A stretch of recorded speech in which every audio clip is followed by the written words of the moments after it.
क्या आप स्टॉक में इन्वेस्ट करते समय सिर्फ प्राइस एप्रिसिएशन पर फोकस करते हैं, यानी मुनाफा कैलकुलेट करने के टाइम सिर्फ यह देखते हैं कि स्टॉक कितने का खरीदा था और अब वह बढ़कर कितना हो गया है? या हम आपको यह बताना चाहेंगे कि as a long term investor आपको स्टॉक एप्रिसिएशन के साथ कंपनी की जो रिजर्व से रिवॉर्ड्स मिलते हैं उन्हें भी कंसिडर करना चाहिए, यानी आपको स्टॉक के फंडामेंटल के साथ साथ कंपनी के डिविडेंड पे आउट को भी देखना चाहिए। क्या जानते हैं कि 2023 में कुछ ऐसे स्टॉक थे जिनका annual yield small saving scheme के इंटरेस्ट रेट्स ये बैंक के एफडी से हायर था। तो आज के इस वीडियो में हम आपको टॉप 3 हाई डिविडेंड स्टॉक्स के बारे में बताने वाले हैं। जब भी आप किस कंपनी का स्टॉक बाय करते हैं तो आप कंपनी के शेयर होल्डर बन जाते हैं और इससे जब कंपनी को प्रॉफिट होता है तब आप भी उस प्रॉफिट के हिस्सेदार होते हैं। कंपनी जब कुल मुनाफे का कुछ हिस्सा अपने शेयर होल्डर्स को देती है तो उसे डिविडेंड कहा जाता है। अब जरूरी नहीं कि हर कंपनी मुनाफा होने पर आपको डिविडेंड दे। कई कंपनीज उन प्रॉफिट को अपने बिजनेस को बढ़ाने में वापस इन्वेस्ट कर सकती है, लेकिन ज्यादातर मुनाफा कमाने वाली कंपनीज अपने शेयर होल्डर्स को रिवॉर्ड करती रहती है। डिविडेंड शेयर होल्डर्स के लिए एक एडिशनल इनकम होती है और इससे शेयर होल्डर्स का कंपनी में विश्वास भी बढ़ता है। यानी कभी भी इन्वेस्टमेंट डिसीजन लेते समय डिविडेंड ट्रैक रिकॉर्ड के पैरामीटर को आपको कंसीडर जरूर करना चाहिए। चलिए let's talk about 3 high dividend paying stocks. सबसे पहले बात करते हैं metal and mining company Vedanta की। कॉपर बनाने में इंडिया में इस कंपनी का मार्केट शेयर करीब 36% का है। क्रूड ऑयल और नेचुरल गैस में काम करने वाली सभी प्राइवेट कंपनियों में वेदांता पहले नंबर पर है और इसके अलावा यह company zinc, lead, silver, aluminium, iron और फेरो अलॉयज भी बनाती है। 2023 में कंपनी ने सेमीकंडक्टर और ग्लास डिस्प्ले बनाने का काम भी शुरू किया है। अब इस कंपनी का मार्केट कैप करीब 98,675 करोड़ रुपीस का है। स्टॉक का 52 वीक हाई 341 रुपीस और इसका लोड 208 के आसपास है। टीटीएम ईपीएस करीब करीब ऑन 14 रुपए, पी रेशियो अराउंड 18 से 0.9, इसका आर लोड 26.8% का है और dividend yield comes to around 38.3% का। 17 जनवरी 2024 रिटर्न ऑन शेयर प्राइस देखी तो पिछले 3 साल में 51% और पिछले 5 साल में करीब 34% तक के रिटर्न जनरेट किए हैं। वाई वेदांता? रिसेंटली वेदांता ने गुजरात अल्कलाइज एंड केमिकल्स लिमिटेड यानी जीएससीएल के साथ एक एमओयू साइन किया है जिसमें कॉस्टिक क्लोरिंग और रिलेटेड सेक्टर में पोटेंशियल बिजनेस को एक्सप्लोर किया जाएगा। इसके अलावा Vedanta resources limited Vedanta limited की पैरेंट कंपनी है और उसने सक्सेसफुल डेट रिस्ट्रक्चरिंग करके वेदांता लिमिटेड स्टॉक से जो एक बड़ा वो रैक है वो हटा दिया है। कमोडिटी ऑफ साइकिल में भी इस कंपनी को काफी फायदा मिलेगा। The next stock in the list today is CIL यानी कोल इंडिया लिमिटेड।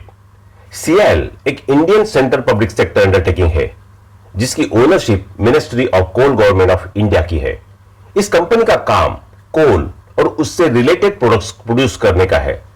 इनकी प्रोडक्ट रेंज काफी चौड़ी है, जैसे कि cooking coal, semi cooking coal, non cooking coal, high कोल, कोल फाइन्स, हेवी ऑयल और कोक शामिल है।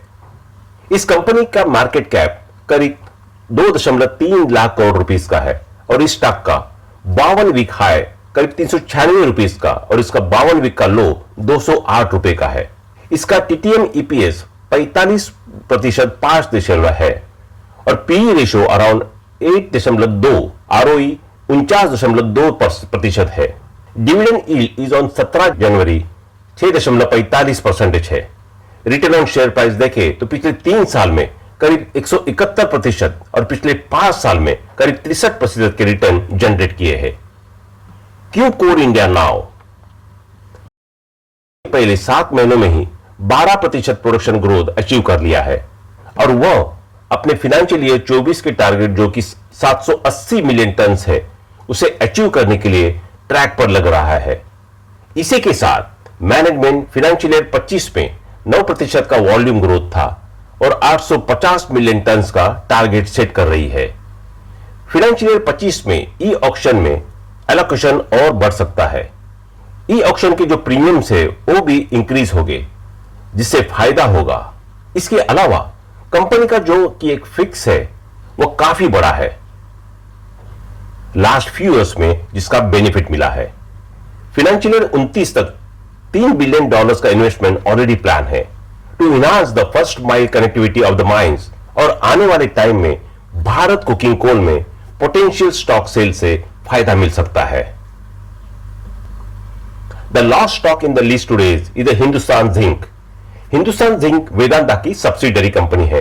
यह कंपनी इंडिया की इकलौती ऐसी कंपनी है जो इंटीग्रेटेड जिंक सिल्वर एलईडी बनाती है, और साथ ही ये इस क्षेत्र में पूरी दुनिया में दूसरे नंबर पर आती है। गवर्नमेंट ऑफ इंडिया का भी इस कंपनी में करीब 29.5% स्टेक है। इस कंपनी का मार्केट कैप करीब 1.3 लाख करोड़ है। स्टॉक का 52 वीक हाई 383 रुपीस और इसका 52 वीक लो 290.5 रुपीस है।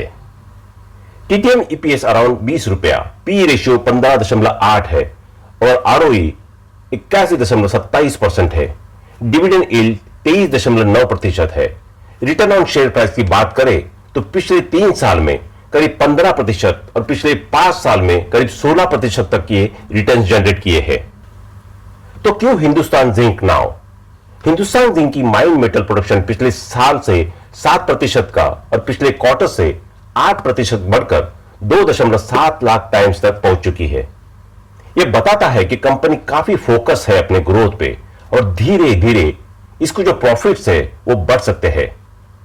एंड लास्टली, इस कंपनी को भी कमोडिटी ऑफ साइकिल का फायदा होगा। How did select the stock?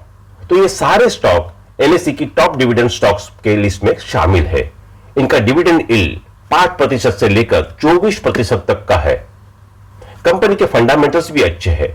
साथ ही पिछले 5 फाइनेंशियल ईयर से ये स्टॉक्स लगातार डिविडेंड दे रहे हैं।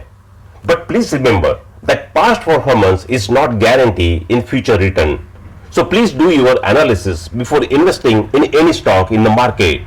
Thanks for watching this video. Next video आपको किस टॉपिक पर चाहिए ये हमें कमेंट सेक्शन में जरूर बताइए। And don't forget to like, share and subscribe this channel. See you next time. Bye bye.